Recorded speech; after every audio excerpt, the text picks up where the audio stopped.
Hi, everybody. My name is Zeb Wellborn, president of the Chino Valley Chamber of Commerce. Today, I am here with Bobby Spiegel from the Corona Chamber of Commerce. Bobby, how long have you been with us, or how long have you been the CEO of the Corona Chamber of Commerce? Just over 20 years. Started in May of 2001. And that's a good amount of time, Bobby. I know you do really great work at the Corona Chamber. You're the ones that a lot of us local chambers look up to. So I have a question for you, which I'm hoping you can answer for me, which is, we're looking for ideas on mission-driven, which means non-community events and non-dues revenue programs. Do you have any mission-driven revenue programs that you're excited to chat about? Sure. We have a program. I think many chambers have like a leadership program of some kind. We call ours the Executive Leadership Roundtable.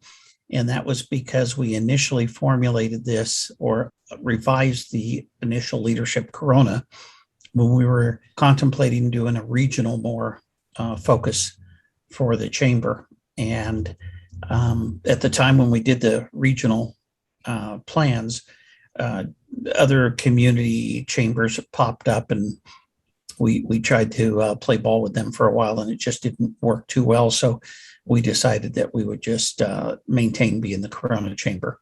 With that being said, our Executive Leadership Roundtable program is a program where we interview top executives, individuals that already have established leadership skills. This is not a leadership training organization or a leadership training program. We are more focused in picking their brains and getting them to be exposed to as many things as possible within our region that gets them behind the doors of things that they normally wouldn't just be able to walk up to and find out about. So the program is 10 months long. We started in September. We graduate in June, and it's at least one meeting per month. And at the beginning, we have them every 2.5 weeks, it looks like. So in a matter of about 6 weeks, there's 3 or 4 meetings that are actually taking place, and they are full day. Zeb, you're enrolled this year as a opportunity for you to get to know what we do so that you can consider whether or not you want to roll one out for your organization. And we want to just share as much as we can to help other chambers. So we welcome you. Awesome. Yeah. And thank you very much. And I know that I had reached out to you saying, hey, we really like the way that yours is set up. And you said, well, why don't you sign up for it? So I did. So thank you for the opportunity to do that. What are some of the things, or, somebody like me who's looking to start a leadership program in our community, what are some of the things that you think would be important for me to know going into that? Well, number one, price yourself appropriately. It's our raw costs are just about $1,000 a person. And that's why you were discounted. Your entry level was, we didn't want to make any money on you participating, but we do spend quite a bit of money to accomplish what we get done. We're fortunate in Corona, we have a lot of manufacturers, and you, as of right now, have not touched those yet, but you will in February. And again, in May, we have 2 full days of touring around and visiting with different manufacturers that are in our backyard that are really the larger employers. On each of those days, we go in the hole based on the expense load of what we have. But, this is not all about expenses and all about income, but if I can't make a buck on it, I really question whether or not we should do it or not. The first year or second year, we can give it that try, but after that, we need to be there. So right now we're charging 2 different price levels. If you're a chamber member with the Corona Chamber, you are at $1,495. If you're a non-member, you're at $2,295. However, within the first 30 days after getting accepted into the program and coming to the program, you decide to join the chamber, then your $2,200 gets reduced down to the $1,495. So it's an incentive for you to get your company to become a member.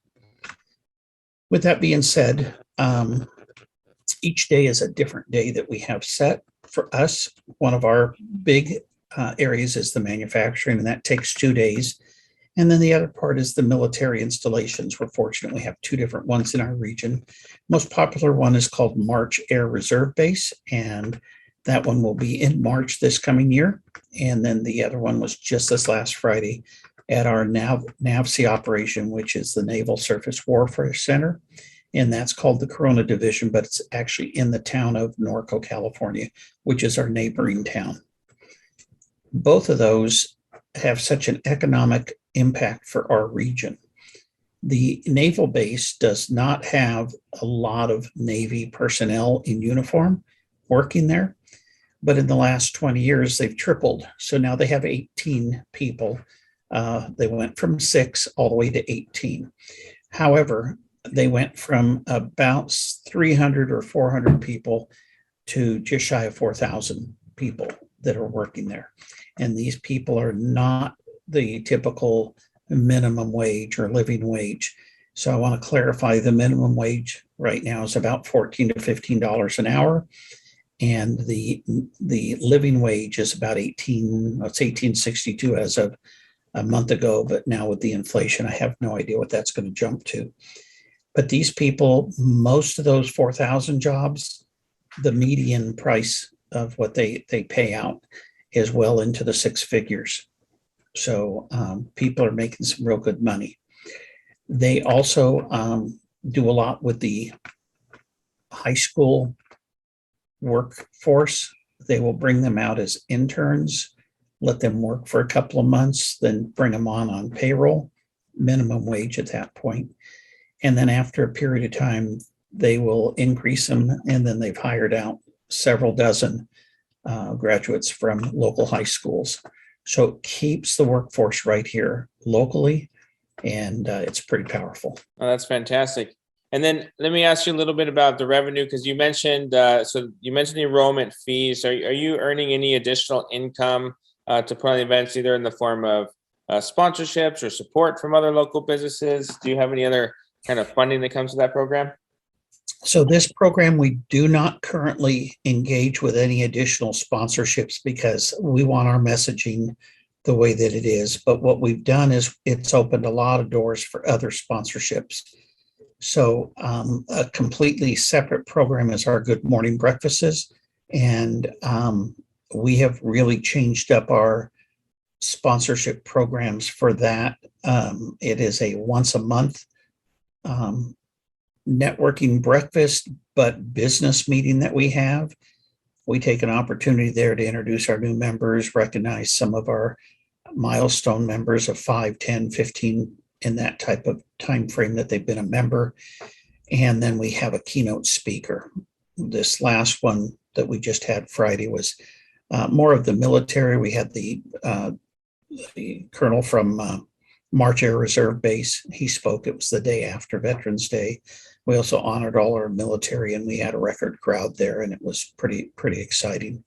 The month before, we had our congressman speak, and additional sponsorships came in for that. And in January, we will have our district attorney be our speaker. We anticipate that to be a fairly financially well event. Very cool. And then how do you get people to sign up for the program? We actually ask all of our participants each year at each session to provide us with names of 2 or 3 people that they're thinking of specific to that day, who they may think would be great for the class, because each day brings a different theme to it. And often people will look at things and then realize, oh, this person would be great for this. And then we outreach to them and we say that they've been nominated to be considered. And here's the application. If they would fill it out, get it back to us in a timely manner. And we then do a complete interview process. You came, even though you were going to be like grandfathered into it because of our relationship, I still had you come and go through, I'll call it the dog and pony show, but the interview, so that there was an accountability. It's not just to me, but it's to the 2 ladies that are co-chairing this year. And for them, they give up a lot of their time to volunteer and make the program work. We want to make sure that everyone's commitment level is there. I will share with you, we started with 26 people in this class for 2021-2022.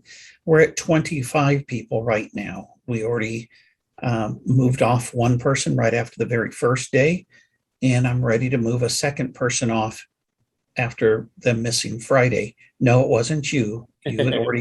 You had approval of that, and this is where accountability comes into place.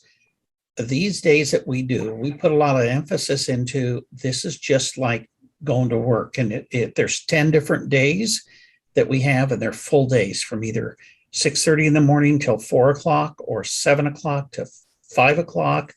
I mean, it ranges in times, but it's all day.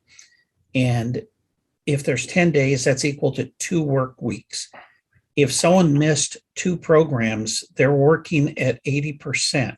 Would you, as an employer, pay your person 100% if they only made 80% of the work time? And this program is that important to us. We've had people wait 2 and 3 years, 4 years, until their schedule allowed a little bit more flexibility. And we would rather have that. With that being said, I allow one time to miss. I give them a call if they weren't scheduled already. So at the interview, we sat down with you. You gave us what dates wouldn't work for you. This last Friday was one of them. And we're okay with that. But if you're going to miss 3 or 4 of them, you may as well not even be part of the program, because you're at, anywhere from 70 to 60% attendance. And that's just not going to cut it. So with that being said, after you've missed one meeting that was not scheduled or on your appointment thing, I make a phone call. On the second one, I make sure that you're okay and tell you that if you miss the third one, you've resigned from the program, because that was agreed upon.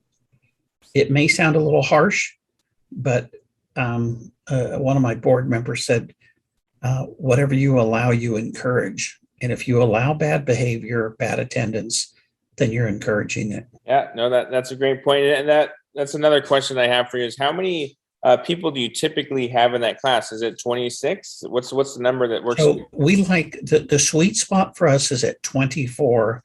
It's a great number for us. 20, we can get by with. Anything less than 20, it digs into our pocket. It ends up costing us about just a little bit more because of everything that happens.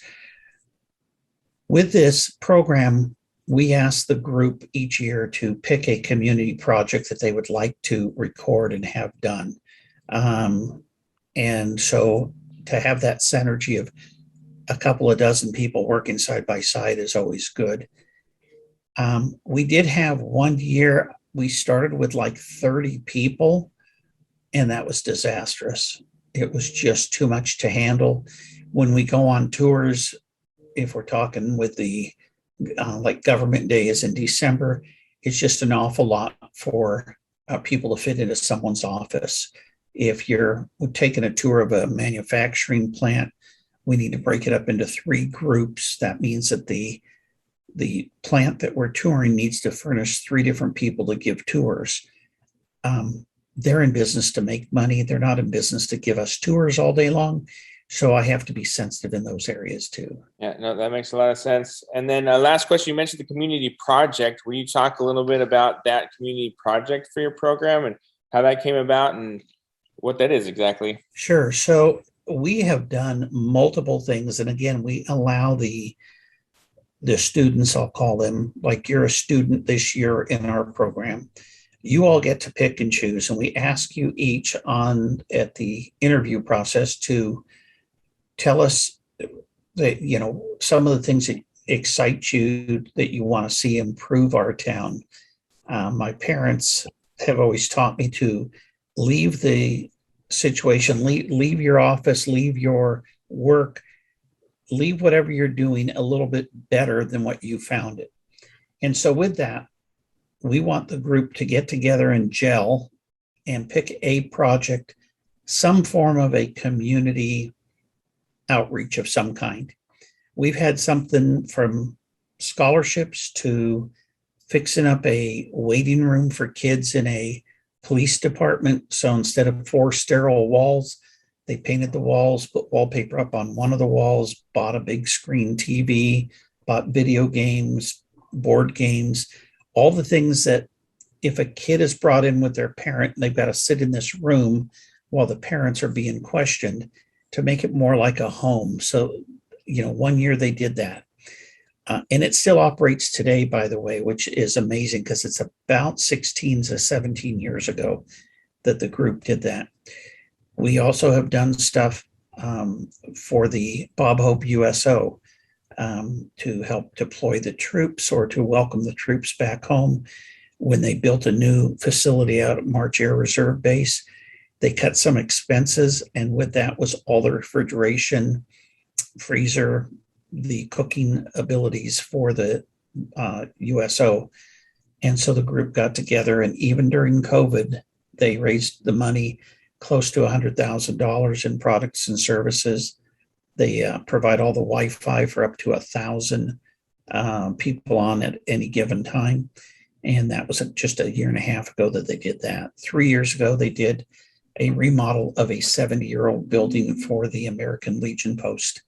And again, close to $100,000 of resources that they did, not through the chamber, not our monies, but they went out and actively solidified and did that for those organizations. Yeah, no, that's fantastic. And it's a testament to what you've been able to do for your community. So congratulations and well done on that work. One more question, which is like, how long has this leadership program been running? So the Leadership Corona, now Executive Leadership Roundtable, was around long before I came to be the president CEO.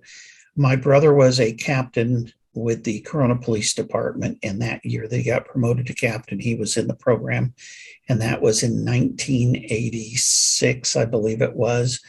And so I believe he was in the second or third program that they had started. So it's been around a while. And I'm very happy that we've evolved, because back then it was more of a leadership training.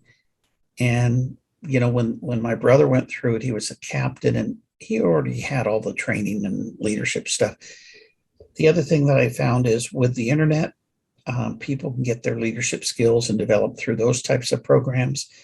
And larger organizations do their internal focus of their industry to do their training that they need. So this only made sense, and we changed it about 15 years ago or so to a complete leadership.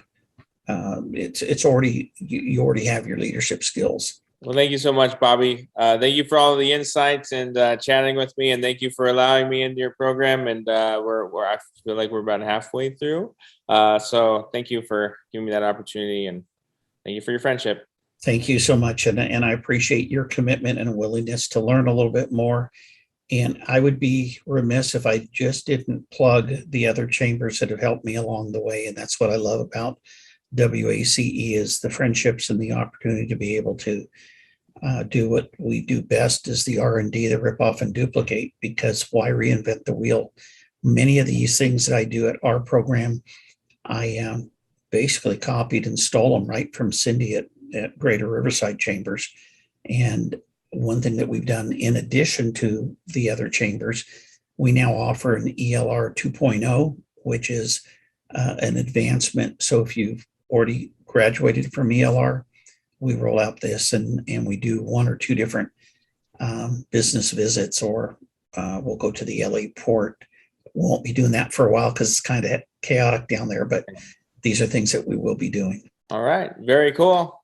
Thanks, Thank you Bobby. so much. I really appreciate you. Have a great day.